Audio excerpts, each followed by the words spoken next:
اعوذ باللہ السمیع العلیم من الشیطان اللعین الرجیم بسم اللہ الرحمن الرحیم الحمد للہ رب العالمین والصلاة والسلام علی سید الانبیاء والمرسلین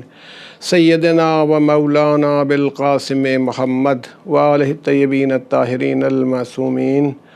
اما بعد فقد قال اللہ تبارک و تعالی فی کتابہ المجید والفرقان الحمید وقولہ الحق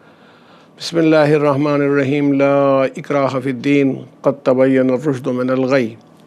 محترم سامعین و ناظرین وین چینل، آپ کی خدمت میں پہلے سلام عرض کرتا ہوں، اور ہم لوگ اس وقت جو ڈسکشن کر رہے ہیں لگاتار اور سلسلہ وار، اس میں کہ the role of men and women of Karbala, اس کا کہ جو شہداء وہاں پر جنہوں نے میدان جہاد میں باقاعدہ حصہ لیا اور شہید ہو گئے، اور جنہوں نے بعد میں اس پیغام شہادت کو ساری دنیا کے سامنے پہنچایا جو آج انہی کے ذریعے سے ہم تک موجود ہے،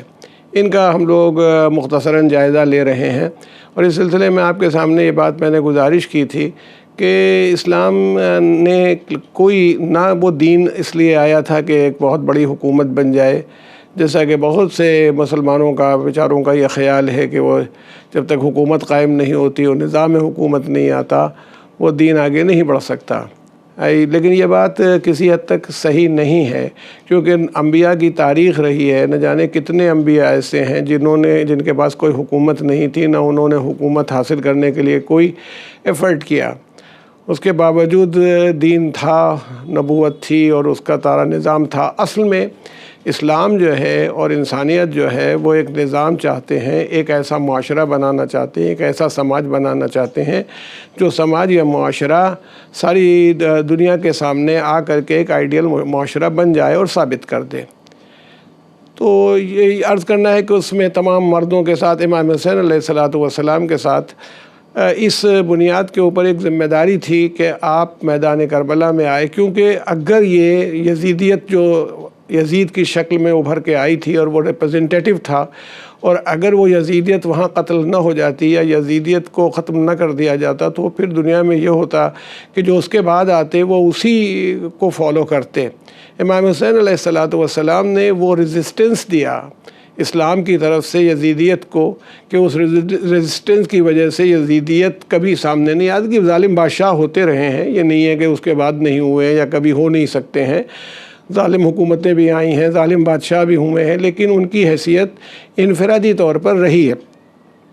کربلا کے واقعے میں کہ کربلا کے خونی واقعے میں جہاں مردوں کا ہاتھ ہے، عام طور پر جب جنگ ہوتی ہے، لڑائی ہوتی ہے تو خالی مردوں میں ہوتی ہے کہ مرد جاتے ہیں اور وہ لڑتے ہیں، اور بعد میں جو جیتنے والا ہوتا ہے وہ عورتوں کے اوپر ظلم ڈھاتا ہے، بچوں کو ستاتا ہے، انہیں غلام بناتا ہے، کنیزیں بنتی ہیں۔ یہ نظام دنیا کا رہا ہے، مگر امام حسین علیہ السلام جان بوجھ کے اپنے ساتھ ایک تو اپنے گھر والوں کو لے کے گئے، اپنے اعزاء اور اپنے رشتہ داروں کو لے کے گئے تھے، اور اس کے ساتھ ساتھ ہی آپ نے یہ عمل بھی انجام دیا اور یہ بات بھی کی کہ جو لوگ راستے میں ملے تھے ان میں سے بہت سی عورتیں تھیں جو آپ کے ساتھ کربلا میں موجود تھیں اور جنہوں نے ہمت کا ثبوت دیا۔ یعنی اگر میں یوں کہوں تو کربلا میں جناب زینب اور جناب ام کلثوم امام حسین علیہ السلام کی بہنیں ہیں۔ اس کے علاوہ جناب مسلم ابن عقیل کی زوجہ، جن کے 2 بیٹے کوفے میں، بلکہ 4 بیٹے کوفے میں شہید ہوئے، اور 2 بیٹے کوفے میں شہید ہوئے اور 2 بیٹے کربلا میں شہید ہوئے، اور آپ کی ایک بیٹی بھی کربلا کے خونی واقعے میں گھوڑے کی ٹاپوں سے جس وقت خیمے لوٹے گئے کچھ پامال ہو گئیں۔ تو یہ اس طرح سے اگر آپ دیکھیں تو یہ موجود ہیں، جناب رباب ہیں، جناب ام لیلہ ہیں، جناب قاسم کی والدہ ہیں، تو اس طرح کی بہت سی خواتین، اس کے علاوہ جناب ابن عمر کی زوجہ ہیں، اور ایسی عورتیں جنہوں نے جناب زہر ابن قین کی بیوی نے زہر ابن قین کو بھیجا تھا، اگرچہ وہ کربلا میں نہیں آئیں، مگر انہی کی طرف سے یہ ایک طریقے سے جناب زہر ابن قین کو کمک دی گئی تھی کہ تم جاؤ۔ اس طرح سے یا جناب حبیب بن مظاہر کی زوجہ نے بھی یعنی مزاجاً وہ شریک تھیں کہ کربلا میں جناب حبیب جائیں اور قربانی پیش کریں۔ تو اگر اس چیز کو ہم لوگ دیکھتے ہیں تو ہمیں کربلا میں ایسی خواتین نظر آتی ہیں۔ پھر چھوٹی بچیوں میں جناب سکینہ تھیں، امام حسین کی بیٹیوں میں جناب فاطمہ کبریٰ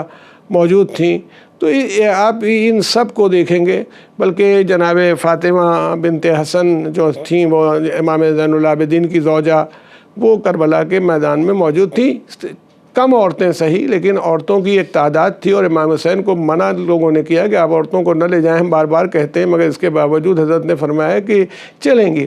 کیونکہ ایک بنیادی بات تھی کہ اگر یہ نہ جاتیں تو پورا کربلا، واقعہ کربلا ایک حادثہ بن کے رہ جاتا، حادثاتی طور پر ہوتا، کیونکہ کسی بھی قربانی میں ایک بات یاد رکھیے، ایک تو قربانی یا شہادت پیش کی جاتی ہے، جسے ہم لوگ کہہ سکتے ہیں کہ ایک شہادت ہوئی، یعنی جس کو ہم خون کہیں کہ خون بہا اور شہادت ہو گئی اللہ کی راہ میں، قربانی ختم ہو گئی۔ لیکن اس قربانی کے ساتھ اس قربانی کی ترویج، اس کا پبلیکیشن، اس کو دور تک جانا، اس کا مشتہر ہونا، اس کے مقصد کو سامنے آنا، اگر یہ نہ ہو تو پھر یاد رکھیے کہ بڑے سے بڑا دلدوز واقعہ بھی انسانی تاریخ میں گم ہو جاتا ہے۔ کوئی کتنے تاریخی واقعات ہیں، میں آپ کی خدمت میں عرض کروں، ہمارے ائمہ نے بعض اوقات اسی لیے بہت ضرورت اس کی محسوس کی ہے، اس لیے بیان کیا جاتا ہے کہ جس وقت امام علی رضا علیہ السلام 8ویں امام ہمارے جب ولی عہد تھے تو اس زمانے میں بڑا اہتمام فرماتے تھے محرم کی اضحیٰ کا، مجلسیں برپا کرتے تھے، دیگر ائمہ کا بھی طریقہ یہ تھا، جس میں بہت مشہور ہے کہ دیبل مرثیہ پڑھتا تھا، دیبل کو مرثیہ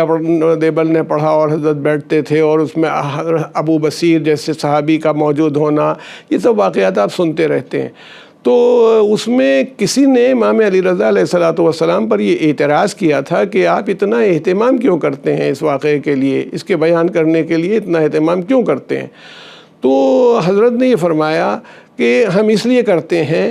کہ تم لوگ اس واقعے کو جیسے تم نے غدیر کو فراموش کر دیا، غدیر کو بھول گئے ہو، ویسے اس واقعے کو بھی ختم نہ کر دو کہ اس واقعے کی عظمت غائب ہو جائے اور اس سے جو نتیجہ برآمد ہونے والا ہے وہ برآمد نہ ہو سکے۔ تو اس کا مطلب ہے کہ واقعہ اتنا اہم ہے کہ اس کو نہ صرف اس زمانے میں باقی رہنا چاہیے تھا بلکہ آگے بھی جانا چاہیے تھا۔ تو ان بیبیوں نے یا ان بچیوں نے یا ان بچوں نے، اس میں بچے بھی تھے، امام محمد باقر علیہ السلام چند برس کے تھے کربلا کے واقعے میں، کیونکہ آپ کی پیدائش سن 57 ہجری کی کہی جاتی ہے، تو اس حساب سے سن 61 میں 3-4 سال کے 5 سال کے، تو اس طرح سے امام معصوم تھے، کربلا کے واقعے میں موجود تھے۔ ایسے اور بچے بھی تھے جو کربلا میں، بعض بچے شہید بھی ہوئے۔ تو ان لوگوں کی جو موجودگی تھی، اس کا مقصد یہ تھا کہ امام یہ چاہتے تھے، میں نے آپ سے کل کہا تھا کہ واقعہ کربلا ایسا نہیں ہے کہ ختم ہو گیا، عصر عاشور امام حسین کی شہادت ہو گئی اور واقعہ کربلا ختم ہو گیا، بلکہ یہ ایک پورا سلسلہ ہے، یہ ایک پوری تحریک ہے، ایک پورا ریزسٹنس ہے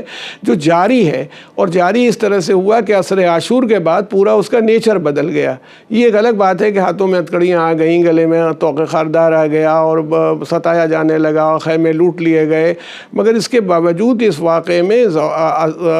خواتین نے بڑا نمایاں کام انجام دیا جس کا کوئی جواب نہیں ہو سکتا۔ کیوں؟ اب یہ بھی عجیب بات ہے، اگر میں کہوں کہ کون زیادہ اہم ہے تو یہ بھی نہیں بتا سکتا، کیونکہ اگر شہادت ہوتی اور شہادت کی ترویج نہ ہوتی، اس کا پبلیکیشن نہ ہوتا، لوگ جانتے ہی نہ، تو پھر اس اتنی اہم اور عظیم شہادت کا نتیجہ کچھ نہ مل پاتا۔ اور اگر خالی ترویج ہی ہوتی اور پبلیکیشن کیا جانا مقصود ہوتا کہ شہادت ہوئی نہیں، یا مثلا شہادت نہ ہوتی تو وہ ترویج کاہے کی کرتے، پبلیکیشن کس کا کرتے؟ اس لیے وہ دونوں ایک دوسرے کے ساتھ اہمیت رکھتے ہیں، شہادت بھی اہمیت رکھتی ہے اور اس کی ترویج اور اس کا پبلیکیشن بھی اہمیت رکھتا ہے۔ پھر یہ دیکھیے کہ خواتین میں خاص طور سے جو مقام میں سمجھتا ہوں کہ انصار امام مظلوم میں جو مقام تھا حضرت ابو الفضل العباس کا، وہی مقام جب یہ عصر عاشور کے بعد جناب زینب سلام اللہ علیہا کا ہے، یعنی انہوں نے ساری ذمہ داریاں اپنے سر پر اوڑھیں، جو امام حسین دے گئے تھے ان کو ذمہ داریاں۔ یہ آپ سنتے رہتے ہیں کہ جلتے خیمے سے امام زین العابدین کو لے کے باہر آئیں، بچیوں کو بچایا، چپر آپ کی چادر چھن چکی تھی، اس کے باوجود آپ نے سب کی مدد کی، کمک کی، پوری رات پہرا دیتی رہیں، اور اس کے ساتھ آپ کے سب، یہ میں سپاہی کہوں گا، جناب ام کلثوم آپ کے ساتھ کھڑی ہوئی ہیں، جناب رباب، یہ سب وہ لوگ ہیں جن کے اعزہ شہید ہو چکے ہیں، جن کے اعزہ قتل کیے جا چکے ہیں، مگر یہ سب لوگ موجود ہیں۔ تو ان کی موجودگی نے ایک بہت بڑا اثر ڈالا۔ ایک تو یہ ہے کہ اگر وہ لوگ وہ سمجھ رہے تھے، وہ تو فتح کے نشے میں تھے کہ ہم جیت گئے ہوں، ہم نے قتل کر دیا، اور ہم نے وہ جو شیطانی اور طاغوتی ان کے دماغ میں فکر تھی وہ ان کو کہہ رہی تھی، لیکن بنیادی طور پر وہ یہ نہیں سمجھتے تھے کہ کیا ہوا۔ واقعتاً اگر دیکھا جائے تو امام حسین علیہ السلام نے کی فتح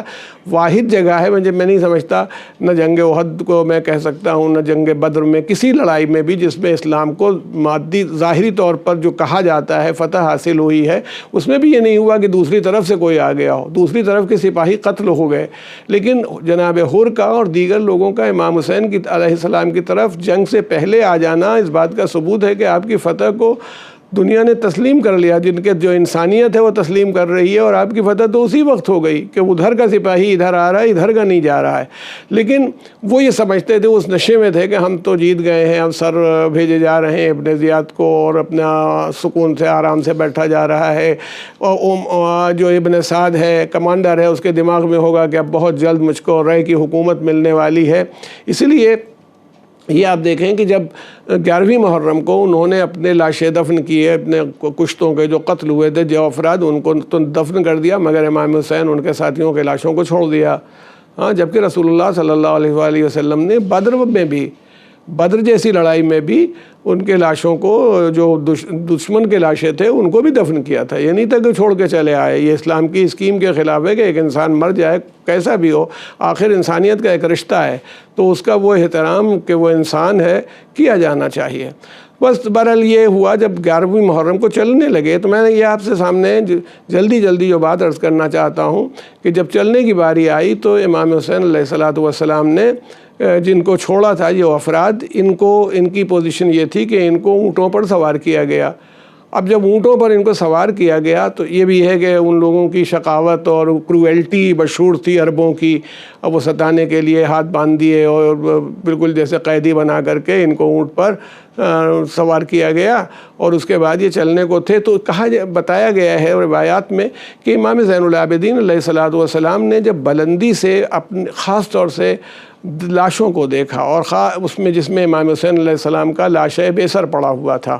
اور آپ نے سنا ہی ہے کہ اوپر کا جو لباس تھا حضرت کا وہ سب لٹ گیا تھا، جو لباس کہنا تھا وہ اس کا تو یہ عالم ہو گیا تھا کہ جب جس کے جسم پر سینکڑوں تیر لگے ہوئے ہوں تو وہ تو پارا اور خون آلود ہو چکا ہوگا، اور اس میں تو آپ نے اس حالت میں پھر اگر یہ روایت بھی تسلیم کر لی جائے کہ لاشیں شہداء پر بالخصوص امام حسین کی لاش پر گھوڑے دوڑائے گئے اور لاش کی پامالی کی گئی، تو اس کا لاش مبارک کا کیا حال ہوگا۔ تو ایسی صورتحال میں اوپر سے دیکھ کر کے امام زین العابدین کی کیفیت بھی بدل گئی تھی۔ آپ کی کیفیت جب بدلی تو جناب زینب علیہ مقام نے اپنی ذمہ داری کو محسوس کیا۔ دیکھیے، ان کی ذمہ داری صرف یہ نہیں تھی کہ وہ واقعہ کربلا کو پہنچا دیں، ان کی ذمہ داری یہ بھی تھی کہ امام کو جو جانشین امام حسین علیہ السلام ہیں، چوتھے امام، ان کی حفاظت بھی فرمائیں، اور ان کی حفاظت فرما کر کے ان کو اس منزل تک لائیں۔ اور اس کے بعد آپ کے علم میں ہے کہ امام زین العابدین علیہ السلام 34 سال کربلا کے واقعے کے بعد وہ زندہ رہے۔ تو جب امام کی صورت دیکھی تو ایک دم سے اس کا مطلب ہے کہ آپ کے چہرے پر نگاہ بھی کرتی رہتی تھیں، تو کہا سید سجاد تمہارے چہرے کا عجیب عالم ہے، ایسا لگتا ہے چہرے کا رنگ اڑا جا رہا ہے، کیا بات ہے؟ اس لیے کہ جانتی تھیں کہ یہ بنی ہاشم کا جوان ہے، یہ ہے۔ تو فرمایا امام زین العابدین نے کہ میرے بابا کا لاشا بغیر کفن اور غسل کے پڑا ہوا ہے، دفن نہیں ہوا، میں کیا کروں؟ میرا عجب عالم ہے، میں کچھ نہیں کہہ سکتا کہ میں کیا کروں۔ تو آپ نے فرمایا، تسلیت دی، تسکین دی۔ تو میں کہتا ہوں کہ ایک ہی باہمت خاتون کا جو رول ہوتا ہے کہ آپ کو عالم غیر معلمہ کہا جائے، شریکت الحسین کہا جائے، جتنی بھی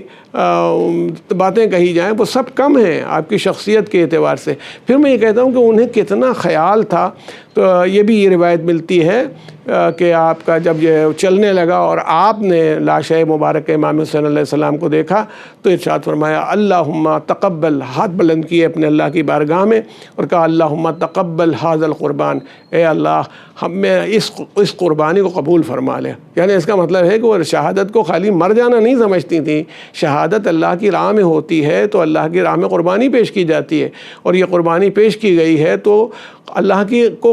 قبول کر لے، یہ دعا بھی کی جا رہی ہے۔ تو یہ ایسی ہی باہمت خاتون ہو سکتی ہے جو کوفے کو بھی سر کرے، جو شام کے بازار میں بھی جائے تو اس کے اندر اس کا وجود اطلاع دے دے کہ کوئی موجود ہے، جو دمشق کے دربار میں جائے تو بھی اس کی شان یہی ہو۔ یہ بات ہمیں ملتی ہے کہ یہ نہیں ہوا کہ اہل حرم اس طرح سے ہمارے یہاں کی، میں نہیں کہتا کوئی بھی عورت ہوتی تو وہ رونے پیٹنے میں لگ جاتی، وہ اتنی توجہ سے اپنی ذمہ داریوں کو نہیں پورا کر سکتی تھی۔ والسلام علیکم ورحمۃ اللہ وبرکاتہ۔